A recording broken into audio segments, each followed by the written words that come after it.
పప్పు దినుసు పంటలు కనుక చూసుకున్నట్లయితే మనకి తెలంగాణలో ఎక్కువగా ఈ సమయంలో ఎక్కువగా మనకి పెసర, మినుము లాంటి పంటలు ఎక్కువగా సాగు చేస్తున్నాము. అవి కూడా చూసుకున్నట్లయితే మనకి ఇందాక అనుకున్నట్లుగా డిసెంబర్లో అంటే మాగాణి చేలల్లో కనుక విత్తుకున్నవి అయితే చూసుకున్నట్లయితే అవి దాదాపు శాఖీయ దశలోకి వచ్చేసాయి.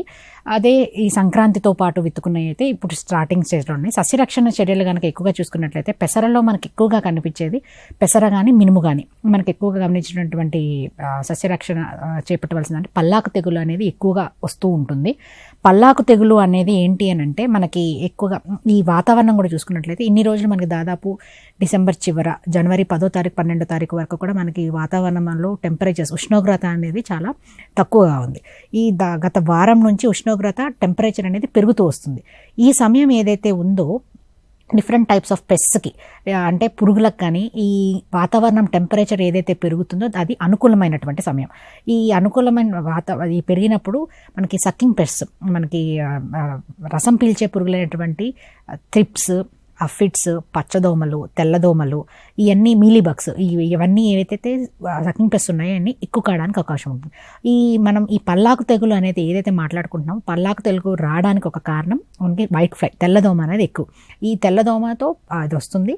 దానికి దీన్ని తీసుకెళ్లే వాహకం వచ్చేసి మనకి వైరస్ వచ్చేసి పల్లాకు తెగులు దాని మీద ఉంటుంది కాబట్టి పల్లాకు తెగులు రావడానికి అవకాశం ఎక్కువగా ఉంటుంది.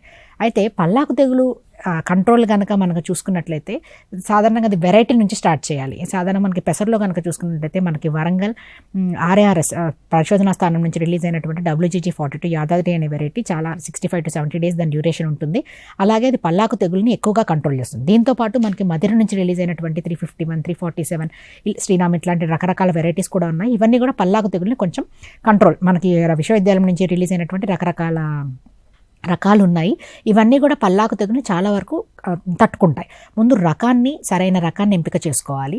రకం ఎంపిక అయిపోయిన తర్వాత మనకి ఎప్పుడైతే ఈ టెంపరేచర్స్ అనేవి ఉష్ణోగ్రత అనేది పెరుగుతూ ఉందో పల్లాకు తెగులు సిమ్టమ్ మనకి పొలంలో కనిపిస్తుంది. పల్లాకు తెగులు అంటే మనకి ఆకులు జనరల్గా వచ్చేసి ఎల్లో కలర్లో, దాని మీద ఉన్నటువంటి పత్రహరితం అంతా పోయి ఎల్లో కలర్లో ఆకులుగా మారి మనం కనుక గమనించుకోలేకపోతే ఒక 10-15 రోజుల్లోనే పూర్తి పొలం అంతా కూడా ఎల్లో కలర్ ఆకులు రావడానికి అవకాశం ఉంటుంది. దీనికి ఇది వైరస్ తెగులు కాబట్టి సాధారణంగా ఒకసారి వైరస్ వచ్చిన తర్వాత మనం దాని కంట్రోల్ మెషర్స్ తక్కువ కాబట్టి దీనికి మనం దానికి మెషర్స్ అంటే చూసుకున్నట్టయితే prevention is better than cure అంటారు కదా, ముందుగానే అరికట్టాలి. లేదు వచ్చిన తర్వాత వచ్చిన మొక్కలు ఏవైతే ఉంటాయో వాటిని పీకేమని సజెస్ట్ చేస్తాం మనం రైతాంగానికి వచ్చేసి. ఒకవేళ మనకు ఉన్నట్టయితే స్టార్టింగ్ నుంచి చూసుకుంటే ముందు మంచి రకాన్ని ఎంపిక చేసుకోవాలి. రకం ఎంపిక అయిపోయిన తర్వాత మంచి విత్తనం తీసుకుంటే ఖచ్చితంగా దానికి విత్తన శుద్ధి అంటే సీడ్ ట్రీట్మెంట్ అనేది ఖచ్చితంగా చేసుకోవాలి.